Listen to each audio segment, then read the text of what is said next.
함께 예배할 수 있어 감사하고 건강한 모습 보니 감사하고 모든 게 다 주님께 감사인 줄로 믿습니다. 아까 에베네셀 하나님 찬양했잖아요. 그죠? 저는 그 찬양 들으면서 부르면서도 감사로 지금까지 인도하신 우리 하나님, 정말 그 하나님께 감사할 수 있는 것 그 자체가 참 은혜인 줄로 믿습니다. 오늘 주시는 말씀을 통해서 맥주절을 지키는 자의 축복, 오늘 제목이 조금 길어요. 원래 세음절 이하로 해가지고 제목을 짧게 잡는데 오늘 조금 깁니다. 맥주절을 지키는 자의 축복. 오늘 맥주 감사절을 맞이하고 이 귀한 절기에 함께 예배할 수 있어 참 감사를 드립니다. 하나님의 한량없는 은혜와 축복이 또 축복이 함께 하시기를 주님의 이름으로 축원합니다. 오늘 맥주 감사절입니다. 우리 매년 맥주 감사절을 지키면서 어떤 느낌과 감격을 갖고 있는가, 기쁨을 가지고 있는가. 여러분, 저는 늘 안타까운 것이 우리 부활절, 그리고 성탄절, 추수감사절 많이 기억들 하고 있어요. 그죠? 그래서 이 세 절기는 아주 모두가 다 기쁨으로 다 하고 있어요. 근데 이 맥주절에 대해서는 조금 이렇게 무관심한 분들이 많습니다. 계절적으로 아마 우기도 이제 장마철이기도 하고, 아직 우리 장마 안 했지만 대개 이때쯤에 장마철이죠. 그런데다가 여름이니까, 그러다 보니까 이 맥주절을 좀 쉽게 간과해서 넘어가는 경우가 많아요. 그러니까 굳이 우리가 맥주 감사절을 지켜야 할까 하는 생각을 하는 사람들도 있습니다. 우리가 농사도 짓지 않는데 가을 추수감사절 한 번만 지키면 되지 2번씩이나 드려야 한다는 말이야? 이렇게 얘기하는 분들도 계세요. 요즘 농사 짓는 분들 농촌에서나 그러지 지금 농사 짓는 분들 계십니까? 없죠. 텃밭, 그렇죠. 텃밭은 그것도 농사입니다. 그렇지만 대단히 농사를 짓지는 않잖아요. 심지어 맥주감사절 절기를 기피하고 또 교회를 불출석하는 이러한 성도들도 있어요. 마치 목회자가 아나니와 삽비라 같은 성도들을 양상을 시키는 것은 아닐까 하는 이런 우려도 있습니다. 그렇다면 하나님께서 왜 우리에게 이렇게 까다롭고 힘든 맥주감사절을 지키라 했을까? 맥주절을 지키라 했을까? 오늘 하나님 말씀에 맥주절을 지키라 했죠? 네, 명령했어요. 그냥 맥주절을 지키든 말든 마음대로 해라 이게 아니고 맥주절을 지켜라 그랬어요. 오늘은 맥주 감사절을 맞이해서 맥주 감사절의 진정한 성경적 의미, 성서적 의미와 또 우리가 이 절기를 어떻게 지켜야 하는가를 좀 살펴보고자 합니다. 맥주 감사절을 지키는 자가 받는 축복, 이것 또한 함께 은혜를 나누고자 해요. 그래서 맥주 감사절이다 하는 것은 그 의미를 본다면 전반기의 수확, 그러니까 1년에서 1월부터 6월까지의 전반기의 수확, 그리고 금년에 처음 익은 곡식을 거두어 감사하는 절기. 그래서 보리추수는 언제예요? 지금 하죠. 네, 그렇습니다. 추수감사절은 후반기 수확, 가을철에 거둔 수확을 인하여 감사하고 한 해 동안에 베풀어 주신 하나님의 은혜를 감사하며 지키는 절기. 이게 추수감사절이에요. 그러니까 맥주절은 중간기, 전반기에 얻어들인 수확, 그리고 후반기에 거두린 수확은 가을 추수감사절. 이렇게 두 가지의 절기를 지킵니다. 그 기원이 있는데 출애굽기 34장에 나와 있어요. 그 말씀이. 그러니까 하나님께서 모세를 통해서 주신 십계명 10법 중에서 절기에 대한 법, 즉 의식법에 해당하는 말씀이 여기에 있는 거예요. 십계명 안에 들어가 있습니다. 그러니까 하나님께서는 하나님의 백성이 지켜야 할 종교적인 의무, 그러니까 1년에 3번의 절기 꼭 지켜라 그랬어요. 무교절, 맥주절, 그리고 뭐예요? 수장절. 무교절, 맥주절, 수장절, 이 절기는 꼭 지키라 그랬거든요. 무교절 하면 지금의 6월절, 그리고 맥주절, 수장절 하면 지금의 추수감사절. 이 세 절기는 꼭 지키라고 성경에 기록되어 있습니다. 출애굽기 23장 14절, 오늘 본문의 말씀도 그 말씀이에요. 그러니까 맥추절은 봄에 농사를 지어서 첫 열매를 드리는 절기예요. 그러니까 6월절 다음 날로부터 계산하여 50일째 되는 날, 50일째 되는 날로 지켜져요. 6월절 다음 50일. 그러니까 이 맥주 감사절에는 2가지의 의미가 있습니다. 그 첫째가 뭐냐면, 주변에 잘 나와 있어요. 뭐냐면 십계명의 말씀을 주신 날이에요. 이 맥주절은. 그러니까 이스라엘 민족이 출애굽하여 50일째 되는 날 시내산에 도착을 했죠. 50일째 되는 날에 시내산에 간 거예요. 그래서 하나님으로부터 이스라엘 백성들이 앞으로 어떻게 살아갈 것인가에 대한 계명을 주셨는데, 이게 바로 뭐냐? 십계명이에요.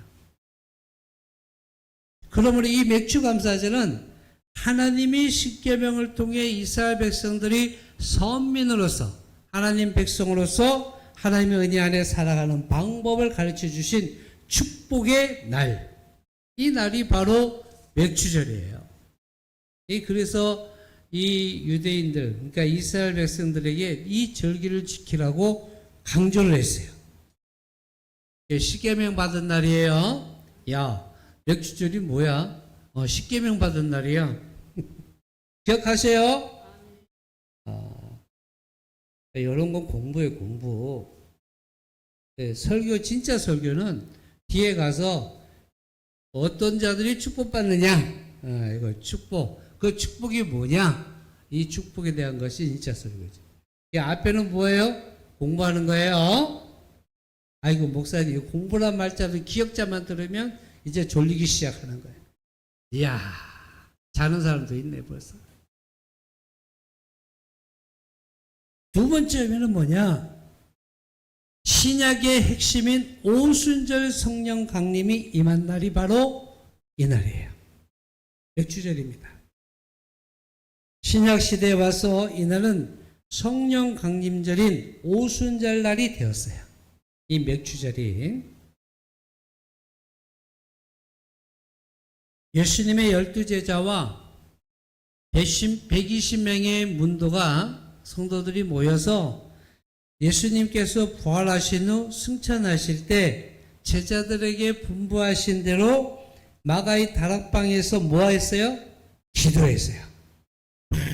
기도하는 중에 50일째 되는 날, 50일째 되는 날, 부활절 이후 50일째 되는 날 성령께서 강림하신 거예요. 마가의 다락방에서. 이 성령의 불이 각자에게 팍 임한 거예요. 성령께서 오신 거예요. 이 날이 바로 무슨 날이냐? 오순절. 그래서 맥주절이에요. 그러니까 오순절 성령 강림은 초대교회가 탄생하는 시발점이에요. 시작점입니다. 그때부터 성령을 받은 성도들, 초대교회 성도들이요, 뿔뿔이 흩어져서 교회를 세웠습니다. 교회를 세웠어요. 이게 시작이에요. 초대교회의 시작. 그러니까 맥주감사절은 다른 말로 하면 교회의 탄생일이다, 이렇게 말을 해도 다르지 않아요. 그러니까 모든 전 세계의 성도들이 모여 함께 예배하는 교회의 탄생일이 언제냐? 바로 맥주감사절.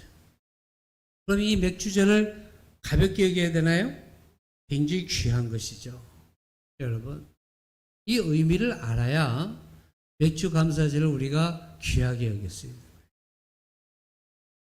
그런데도 이와 같은 진리도 모르고 오늘날 도시교회에서는 농사도 짓지 않는데 무슨 맥주 감사절이냐 이렇게 말하는 분들도 있어요.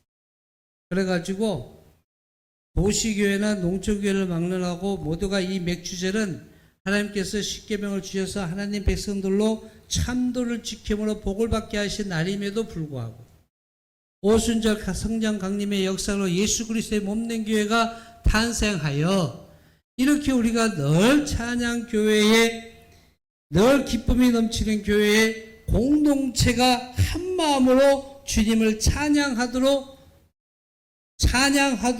복 주신 은혜의 날. 이 날이 맥주 감사절인데 오늘날 도시교회들 또 일반 교회들이 어떻게 해요? 이 맥주절을 가볍게 여겨요. 여러분, 이러한 귀한 의미를 생각할 때 어찌 우리가 맥주 감사절을 지키지 않을 수 있겠어요? 오늘 사랑하는 성도 여러분, 이번 우리가 맥주 감사절을 잘 지킴으로 얻어지는 여러 가지 영적 축복을 함께 은혜 나누기를 간절히 축원합니다. 이 맥주 감사절의 의미를 알았다면 영적 축복을 이제 알아야 돼요. 맥주 감사절은 신앙생활의 성숙됨을 의미하는 겁니다. 신앙생활의 성숙. 그러니까 이스라엘 백성들은요 40년간 광야 생활을 했잖아요. 광야 생활은 하나님께 전적으로 의지하고 하나님께 주시는 메추라기와 만나를 받아 먹고 사는 은혜의 생활이었습니다. 그러니까 사막 광야 가운데 먹을 게 뭐가 있겠어요? 그러니까 그들은 유목 생활을 했단 말이에요. 옮겨 다녔어요. 그러니까 밭을 갈고 할 수 있는 상황이 아니었습니다. 그러면 무엇으로 먹고 살겠어요? 단지 하나님이 주시는 메추라기와 만나를 통해서만 먹을 수 있었어요.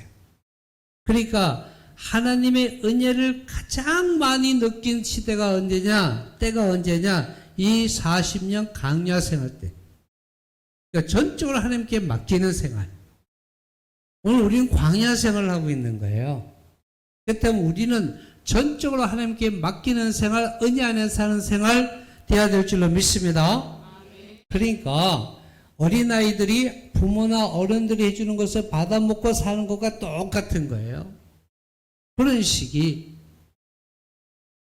그런데 어린아이들이 특징이 뭐예요?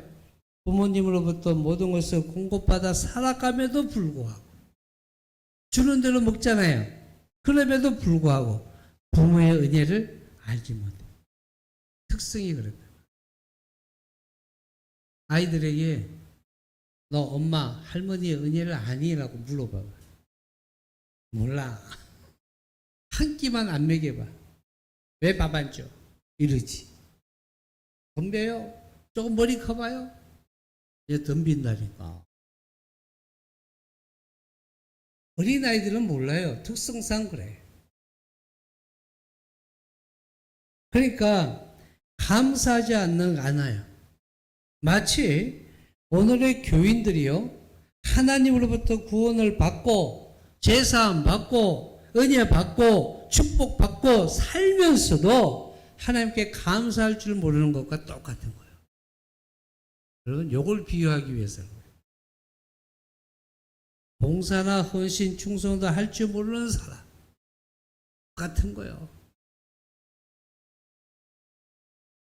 근데 100% 하나님의 공급으로 살던 이스라엘 백성들이 요단강을 건너가서 가나안 땅에 들어가자 하늘로부터 주어졌던 만나와 메추리가 딱 끊겼어요. 그랬잖아요. 하나님 약속의 땅에 딱 들어가니까 만나와 메추리가 딱 끊겨버렸어요. 아무리 애굴 해도 소원해도 끊어진 만나게 메추라기 두 번 다시 내리지 않았어요. 그래서 할 수 없이 이스라엘 백성은 뭘 했어요? 땅을 개간하고 거기다 씨를 뿌리고 거기에서 농사를 짓기 시작한 거예요. 아울러 가축을 기르고 땀 흘려 일하며 수고했어요. 그리고 가을이 되자 첫 열매를 거두었단 말이에요. 이스라엘 백성들은 첫 수확의 기쁨을 하나님께 돌리며 기뻐했어요. 자, 요 시기적으로 보면 이 이스라엘 백성들이 가나안 땅에 딱 들어가서 첫 열매를 맺은 것이 뭐냐면 보리였어요. 보리. 그게 바로 맥주입니다. 맥주. 그래서 이 맥이 무슨 말이에요? 보리맥이잖아요. 보리맥. 맥주 할 때 뭐 써요? 그러니까 맥주 감사절. 그러니까 이스라엘 백성들이 가나안 땅에 딱 들어가서 첫 수확을 했어요. 이제 농사를 짓고 해서 땀 흘려 수고해서 얻은 첫째의 열매, 이 보리를 수확을 하자마자 하나님 앞에 드렸단 말이에요. 이게 맥주 감사절입니다. 여러분, 이스라엘 백성들이 지금까지는 하나님께 바라만 먹고 살았어요. 40년 동안 광야 생활 가운데서는 감사할 줄 모르는 덜 익은 신앙이었어요. 그런데 맥주절을 통하여 자신들이 노력해서 거둔 수확을 가지고 하나님께 감사할 줄 아는 신앙인으로 바뀌었습니다. 이게 성숙이에요. 그러므로 감사하는 생활을 통하여 신앙은 새롭게 성숙되어짐을 믿으시기를 간절히 축원합니다. 그러니까 맥주절은 영적 의미를 보면 신앙의 성숙이에요. 오늘 맥주 감사절을 드리는 사랑하는 성도 여러분, 우리 모두는 신앙이 성장한 줄로 믿습니다. 감사를 드릴 줄 알아요. 두 번째는 맥주 감사절은 신앙의 작업자족을 의미하는 거예요. 작업자족. 영적 축복은 작업자족이에요. 우리가 지금 살아가면서 사용하는 것이나 모든 것 중에서 내 것 또는 우리 것은 하나도 없다라는 사실 믿기를 간절히 바랍니다. 여러분, 지금 내가 가지고 있는 것 중에서 하나님께 받지 아니한 것이 어디 있는가? 내가 드리는 것 가운데 내 것이 어디 있는가? 생각해 보세요. 아니, 목사님, 내가 열심히 일해 번 돈이고 내 자녀들이 열심히 해서 번 돈인데 그 물질을 내가 가지고 있는데 내 것이잖아요. 그 물질을 누가 만드셨냐? 누가 주셨냐? 하나님이 주신 거예요. 그래서 우리는 청직이란 말을 쓰잖아요. 하나님께서 주신 것을 관리하는 사람. 그러니까 하나님이 만나를 내려주시듯이 직접 주시는 것과 내가 땀 흘려 수고하고 얻은 것과 그렇다고는 근본적으로 달라요. 그래서 맥주 감사절은 우리가 땀 흘려 수고하여 얻은 것을 하나님께 감사하는 아주 소중한 사건이기 때문에 우리들은 믿음의 작업자족을 선포하는 겁니다. 그러니까 주님 감사합니다. 이렇게 땀 흘려 수고하여 내가 얻을 수 있게 하시니, 갖게 하시니 너무너무 감사해요 하고 감사의 예물을 드리는 것. 이게 바로 맥주 감사절이에요. 그러니까 작업자족 할 수 있다는 것 자체가 너무나 영적 감사예요. 1950년대 우리나라 기독교는요, 6.25 동란으로 민족적으로 고통을 당한 후기였어요. 그래서 미국이나 다른 나라로부터 구제품을 받아 먹던 한국교회였습니다. 그렇잖아요. 구제품을 받아 먹었어요. 그런데 60년대 이후에 우리 기독교에서는 새바람이 일기 시작했어요. 월정으로 드려지던 헌금이 뭘로 바뀌었어요? 11조로 바뀌었습니다. 11조라는 명칭으로 바뀌었고, 눈 씻고 보아도 찾아볼 수 없었던 감사 헌금이 재단에 바쳐지기 시작한 것이 60년대 이후부터예요. 우리 한국교회가. 그 그걸로 교회마다 부흥의 불길이 일어났고 우리나라 국민이 잘 사는 축복을 받는 나라가 되기 시작한 거예요. 그래서 지금은 세계 여러 나라로 선교사를 파송하잖아요. 또 세계 방방곡곡에 교회를 세우고 또 다른 나라의 어려움을 도와주는 교회가 되었습니다. 제가 국민일보 보니까 베네수엘라에 지금 대지진이 일어났잖아요. 거기에 교회가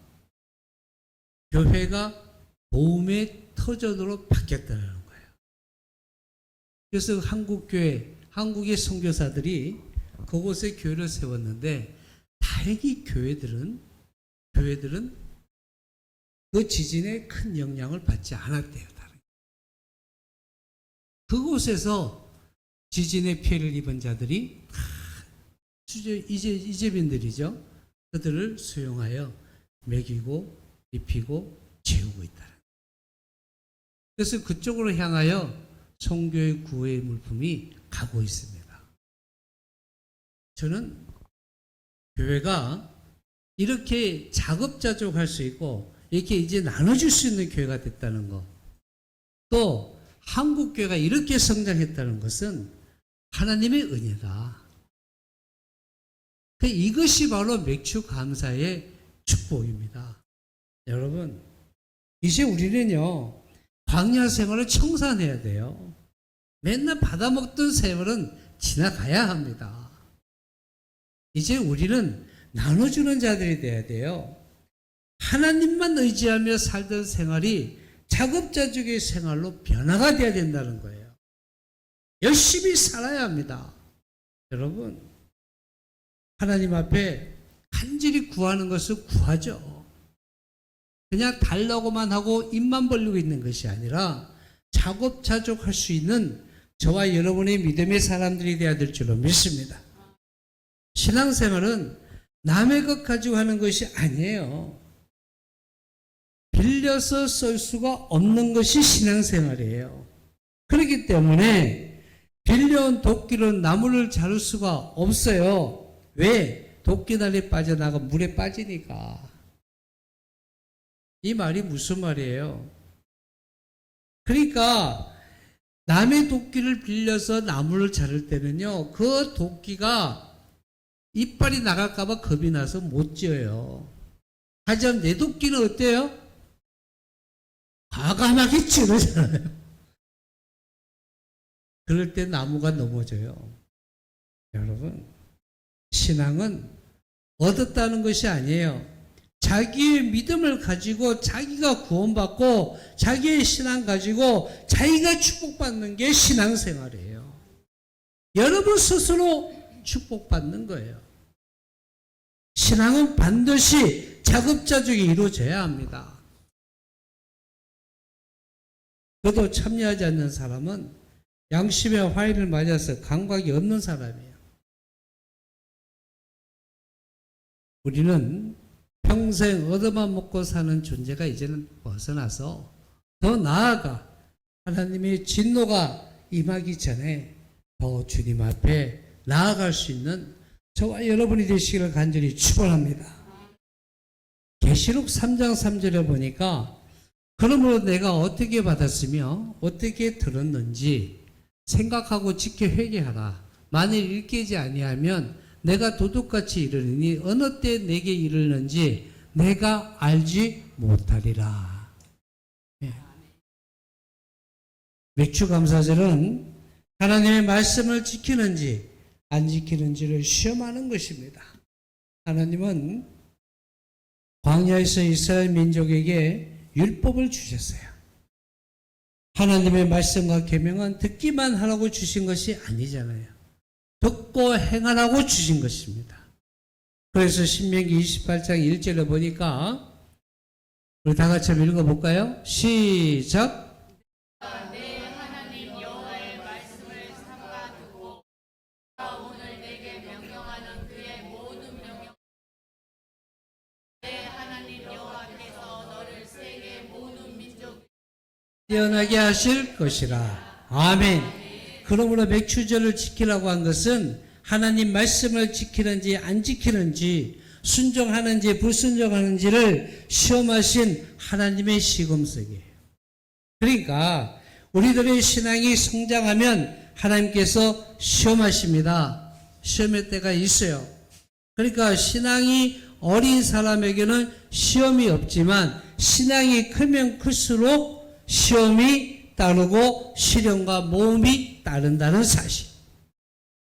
그러나 이 시험을 이기면 더 큰 믿음이 오고 신앙과 인격이 놀랄 만큼 성장을 하게 되고 모쪼록 시험에 통과하시는 사랑하는 성도들 되시기를 간절히 축원합니다. 여러분, 그래서 신앙생활이 날마다 편한 게 아니에요. 신앙이 성장하면 성장할수록 때로는 내게 시험이 오고 내게 때로는 어려움도 옵니다. 그러나 그것을 잘 이기는 자는 축복입니다. 여러분, 맥주감사절은 하나님의 축복이 하나님이 축복하기 위한 하시기 위한 권면이었다는 거예요. 잠언서 3장 9절과 10절에 내 재물과 내 소산물의 처음 익은 열매로 여호와를 공경하라. 그리하면 내 창고가 가득히 차고 내 포도즙 털에 새 포도즙이 넘치리라. 아멘. 여러분, 축복의 말씀이에요. 맥주 감사절을 지키는 성도에게 주시는 축복에 대해서 성경은 말씀하시기를 뭐라고 그랬어요? 창고가 가득히 찬다고 그랬어요. 창고가. 무슨 창고가 가득히 찹니까? 육의 창고가 가득히 차고 신령의 창고가 가득히 차고 영의 창고가 가득히 찬다는 거예요. 하늘나라의 창고가 가득히 차는 것을 믿으시기를 간절히 축원합니다. 영적으로나 육적으로나 우리의 모든 것이 가득해지는 거예요. 하나님은 드리는 자의 하나님이시며 드리는 자를 축복하십니다. 하나님은 축복하시기 전에 반드시 먼저 드리라고 하셨어요. 제단에 재물이 빈약하면 축복의 비가 내리지 않아요. 믿으시면 아멘 하시기 바랍니다. 아멘. 이게 왜 그러냐? 내 재물과 내 소산물의 처음 익은 열매로 여호와를 공경하라 하셨거든요. 하나님의 말씀이에요. 열왕기상 10장 30절의 말씀에 보면은 엘리야 선지자가 바알과 아세라 우상을 섬기는 자들 850명과 뭐하는 싸움? 기도의 대기를 할 때에 송아지를 번제로 드렸어요. 여러분, 가뭄의 시기에 송아지를 번제로 드린다. 이 대단한 거예요. 송아지 얼마나 큰 겁니까? 그리고 3년 반 동안 계속된 가뭄에도 불구하고 귀한 물을 12통이나 드렸어요. 엘리야가요, 이 바알과 아세라 우상과 싸울 때요, 지금 얘기 잘 들으세요. 송아지 한 마리를 드렸고요. 송아지를 제물로 드렸다고요. 그리고 뭐 했다? 가뭄에도 물이 없는데 물 12통을 갖다가 드렸어요. 부었어요. 어디다가? 제단에다가. 부었어요. 그랬더니 하늘에서 불의 응답이 왔잖아요. 엘리야의 기도가 하나님께 상달되었어요. 그리고 3년 반 동안에 비와 물도 내리지 않고 이슬조차 내리지 않던 하늘이 열리고 뭐가 했다? 비가 쏟아졌다. 축복이에요. 뭐 했더니? 송아지와 물을 드렸더니, 내 재물과 내 소산물을 드렸더니 하나님께서 뭐 했다? 축복해 주셨다. 이 말이에요. 잠언서 8장 17절에 나를 사랑하는 자들이 나의 사랑을 입으면 나를 간절히 찾는 자가 나를 만날 것이라. 아멘. 여러분, 하나님께서 받기만 하던 이스라엘 민족이 드리라고 하신 것은 이스라엘 민족을 축복하시고 더 좋은 곳으로 풍성하게 주시기 위한 것임을 깨닫는 저와 여러분 되시기를 간절히 축원합니다. 하나님이 없어서 우리 인간들에게 드리라고 한 거예요? 아니에요. 모든 만물을 창조하시고 가지고 계신 분이 하나님이세요. 근데 하나님이 드리라고 했어요. 뭐 하시기 위해? 축복하시기 위해. 누가복음 6장 38절에 보면 주라 그리하면 너에게 주실 것이니 곧 후히 되어 누르고 흔들어 넘치도록 하여 너에게 안겨주리라. 너희가 헤아리는 그 헤아림으로 너희도 헤아림을 도로 받을 것이니라. 아멘. 뭐한다? 누르고 흔들어 넘치도록 한다. 뭐하면? 주면. 누구에게 줘요? 주님께 주면. 하나님이 드리라고 한 것은 우리들을 축복하시기 위한 것임을 믿으시기를 간절히 축원합니다. 사랑하는 성도 여러분, 몇 주절은 하나님의 명령입니다. 오늘 본문을 보니까 하나님께서 이스라엘 백성들에게 명령하시기를 몇 주절을 지키라. 명령하셨어요. 명령은 윗사람이 아랫사람이 하다는 지휘계통의 명령이잖아요. 그러므로 명령은 반드시 시행하는 것이 명령입니다. 그 명령이 내게 부당하기도 하고 이치와 살에 맞지 않는다고 해서 그 명령을 안 지킵니까? 명령을 지켜야죠. 여러분 군에서요. 군인 상관이 명령했는데 그 명을 지키지 않으면 어떻게 돼요? 그 자리에서 총살을 죽임을 당해요. 명령은 굉장히 중요한 것입니다. 하나님께서 우리에게 명령하셨어요. 몇 주절을 지키라. 그러면 지켜야 돼요? 안 지켜야 돼요? 지켜야 됩니다. 여러분, 오늘날 일부 신신학을 주장하는 자유주의 신학자들, 자유주의 신학자들이나 급진주의자들과 같은 대도시 교회에는 매출 감사절의 무용론을 주장하고 있어요. 여러분 잘 들으세요. 어느 교회 갔든지 여러분 만약에 누구에게 듣든지 간에 어떤 유튜브를 보든지 간에 이 맥주절에 대한 무용론을 주장하는 사람은 다 자유주의자들. 다 자유주의자들. 분명하게 급진주의자들. 하나님의 말씀을 바르게 전하지 않는 자들. 신신학자들. 여러분 절대로 아닙니다. 그러니까 오늘의 기쁨이 넘치는 교회의 성도들은 맥주 감사절의 의미를 바로 깨닫고 하나님이 기뻐하시는 감사절을 지켜야 될 줄로 믿습니다. 하나님이 주시는 은총과 평강과 축복을 받기를 주님의 이름으로 축원합니다. 여러분 잘 들으셔야 돼요. 요즘 유튜브가 너무나 많이 나잖아요. 여러분 유튜브 보면 어때요? 설교들이 막 나오죠? 뭘 막 주장하는 것들이 많이 나와요. 여러분 잘 보세요. 하나님 앞에서 성서적으로 맞지 않는 것들은 절대로 여러분 내가 듣고 배운 것은 아닌데 라고 생각해서 절대 믿지 마세요. 묘하게 얘기하고 교묘하게 얘기하지만 따라가서는 절대로 안 됩니다. 그래서 잘못하면 이단에 빠지는 거예요. 사람마다 가정마다 세계 각 나라마다 물론 경축의 기념일은 다 있어요. 성경에서도 하나님께서 이스라엘 백성들에게 여러 가지 절기를 주셨어요. 그 중에 3대 절기를 딱 주셨단 말이에요. 그러니까 애굽에서 430년 동안 종살이하는 중에 해방을 기념하는 6월절. 이 절기는 꼭 주셨거든요. 그래서 지금 우리가 부활절로 지니고 있습니다. 그리고 77절이라고 하고 초실절이라고 하는 이 맥주절. 그리고 장막절이라고 하고 초막절이라고 하는 이 수장절, 즉 추수감사절. 이 세 가지 절기는 꼭 지켜야 됩니다. 믿으시기 바랍니다. 성탄절은 절기가 아니고 기념일입니다. 아기 예수 탄생일이에요. 그것도 중요하죠. 그죠? 하나님이 주신 명령, 이 세 가지 절기는 꼭 지켜야 된다는 거예요.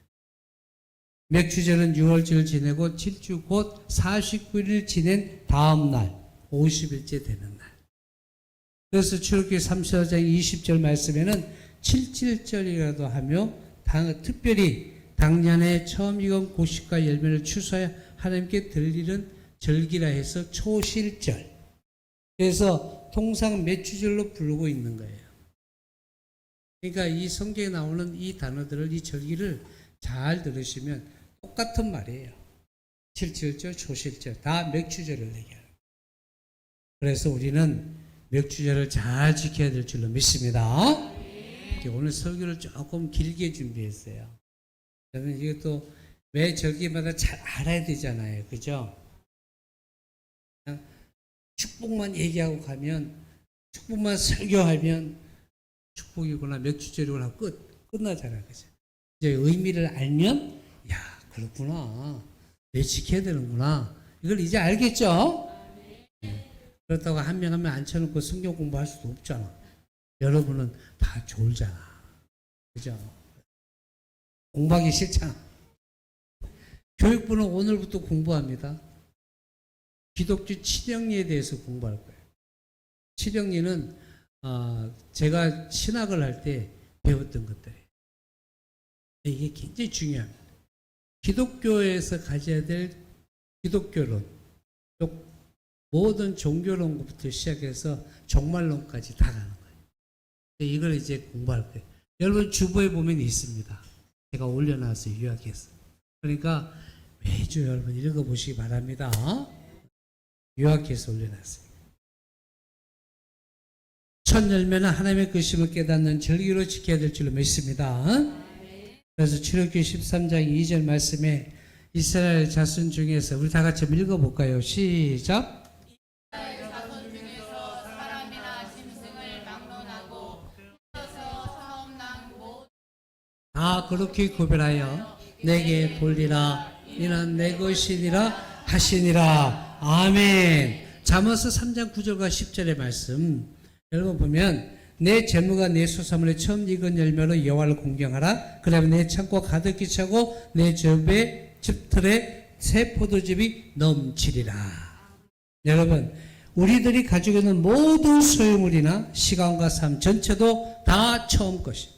그래서 제일 좋은 것은 하나님의 것이라는 이 믿음을 가지고 살아가는 성도들이 되어야 될 줄로 믿습니다. 잘 들었죠? 맥주절 지키는 방법은 하나님의 것임을 깨닫는 절기로 지켜야 된다.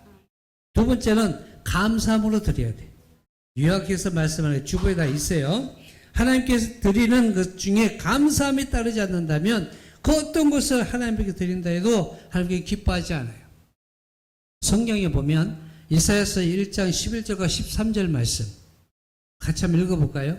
성경만 읽어 나갑시다. 시작. 여호와께서 말씀하시되 너희의 구성한 재물이 내게 무엇이 유익하뇨. 나는 순양의 번제와 살찐 짐승의 기름에 불에 나는 수소가 아니라 어린 양이라 순염새를 너희가 내 앞에 보이려오니 이것을 누가 너에게 요구하였느냐? 내 마당만 밟을 뿐이니라. 헛된 재물을 다시 가져오지 말라. 분양은 내가 가증히 여기는 바요 월삭과 안식일과 대회로 모이는 것도 그러하니 성회와 아울러 악을 행하는 것을 내가 견디지 못하겠노라. 아멘. 하나님을 살아가는 뜨거운 마음이 있어야 한다는 얘기예요. 그렇죠? 그래서 뜨거운 사랑의 마음이 없이 형식과 외식에 끌려서 억지로 드리는 것은 아무 유익이 없다. 이 말씀이에요. 그러니까 사도행전 5장에 보면 아나니아 삽비라가 나오잖아요. 하나님께 거역한 헌금을 가지고 와서 오히려 하나님의 진노를 받았잖아요. 즉시 죽었어요. 그렇잖아요. 마가복음 12장 41절 말씀에도 한 가난한 과부가 가장 적은 액수의 헌금을 가지고 왔어도 예수님께서 칭찬과 축복을 주셨어요. 두 렙돈을 가지고도 축복을 주셨거든요. 많고 적음이 중요하지 않다. 감사하는 마음이 있어야 한다. 아멘? 이거 잘 들어야 돼요. 제가 수요 설교 때 헌금에 대해서 쭉 몇 주를 했습니다. 근데 잘 들었으면 좋겠지만 안 들은 분들도 계시지만 중요한 것은 마음입니다. 뭐예요? 감사하는 마음. 잘 들으세요. 특별히 맥주 감사절은 감사의 절기예요. 이스라엘 백성들이 애굽에서 나와서 적과 꿀이 흐르는 땅 가나안에 들어가게 된 것을 감사함으로 지켰다면 오늘의 우리들, 저와 여러분은 이 죄악된 세상에서 해방시켜 영원한 새하늘과 새 땅을 주실 것을 믿고 감사한 마음으로 지켜야 하는 것을 믿으시기를 간절히 축원합니다. 이게 있어야 돼요. 그리고 감사는 뭐가 있어야 돼요?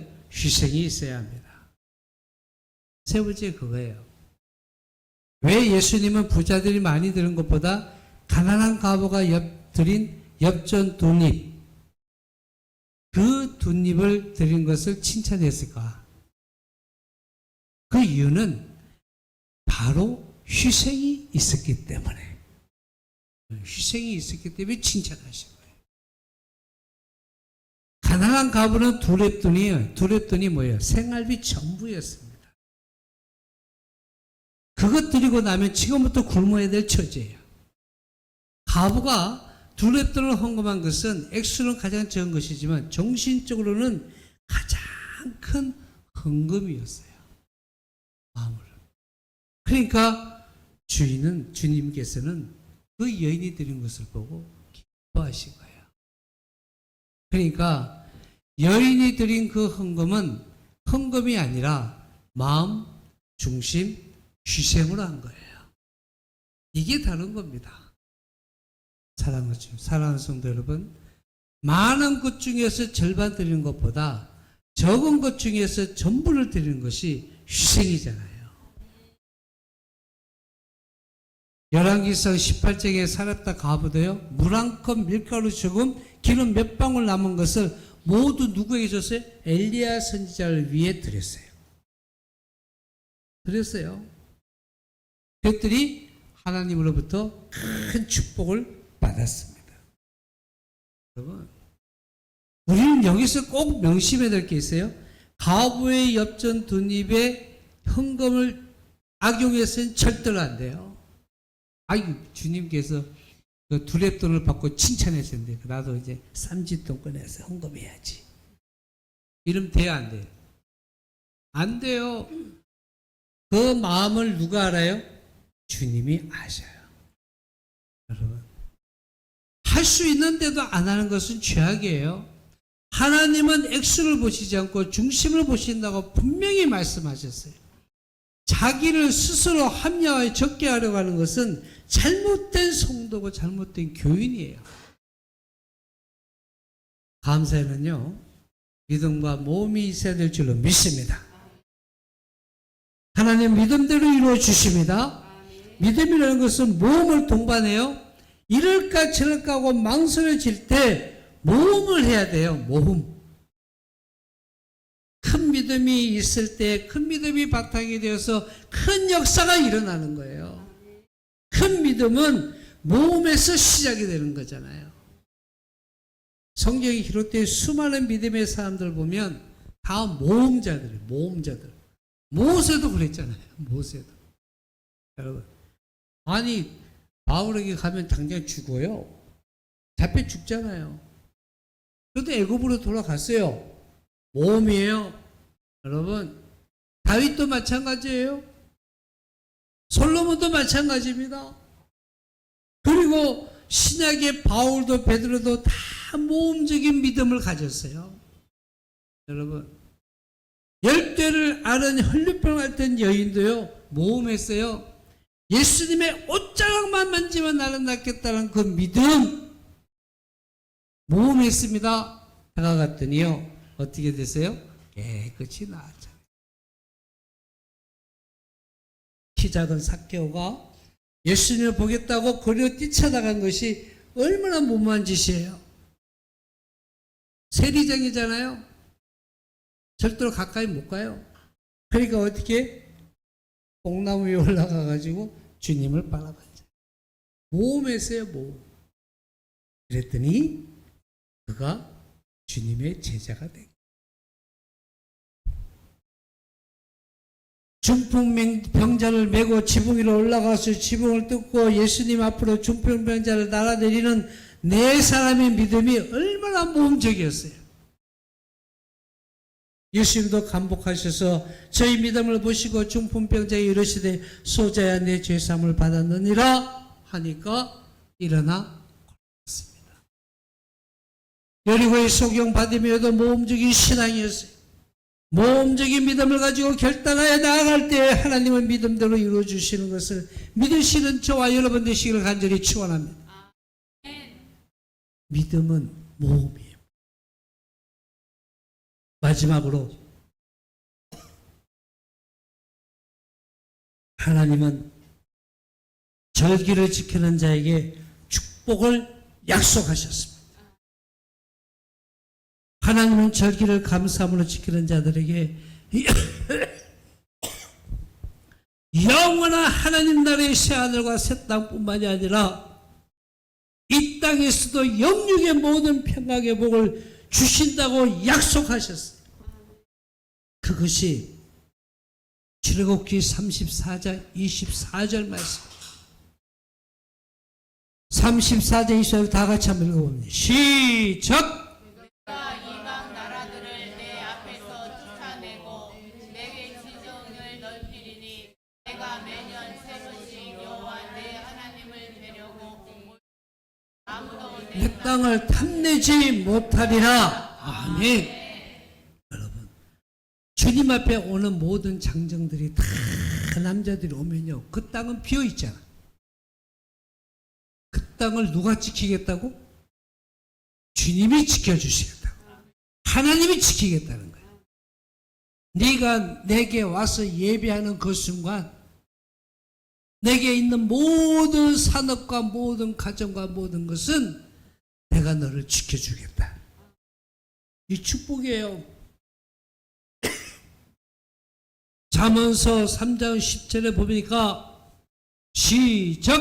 그리하면 내 창고가 가득히 차고 내 포도즙 틀에서 새 포도즙이 넘치리라. 아멘. 하나님의 사랑과 은혜와 축복을 받는 길은 하나님이 기뻐하시는 일을 해야 하는 거예요. 하나님이 기뻐하시는 일이 바로 감사하는 생활인 줄로 믿습니다. 이러한 감사의 절기는 감사의 교훈을 새롭게 받고 잃어버린 감사의 생활을 새롭게 하는 점에서도 굉장한 의의가 있는 거예요. 이 맥주 감사절 여러분 가볍게 여기면 안 돼요. 간과해서도 안 됩니다. 감사의 생활이 되어야 될 줄로 믿습니다. 이제 아버지 하나님, 우리가 모두가요 하나님을 바라보고 매일매일 살아가는 삶 속에 하나님께 감사할 수 있는 여러분의 삶의 모습이 되시기를 간절히 축원합니다. 사랑하는 성도 여러분, 오늘 맥주 감사절을 맞이하여 우리는 하나님의 모든 은혜를 다시 한번 헤아려보고 감사하는 자가 되고 감사가 넘치는 성도가 되시기를 간절히 축원합니다. 골로새 3장 15절에 그리스도의 평강이 너희 마음을 주장하게 하라. 평강을 위하여 너희가 한 몸으로 부르심을 받았나니 또한 너희는 감사하는 자가 되라. 아멘. 우리들의 육신이 살아가는 데 필요한 것을 채워주시고 그리스도 안에서 신령한 축복을 주시고 영원한 하나님의 선하심과 인자하심을 베풀어 주심을 생각할 때 범사에 감사해야 하고, 특히 역정의 때, 환난의 때, 고난의 때에 감사할 수 있는 성도가 되시기를 주님의 이름으로 축원합니다. 범사에 감사하는 것은 하나님의 뜻이에요. 여러분, 하나님을 기쁘시게 하는 것, 하나님께 영광을 돌리는 유일한 방법, 축복의 길인 것을 오늘 우리 성도들이 믿고 항상 감사 생활할 수 있는 저와 여러분 되시기를 간절히 축원합니다.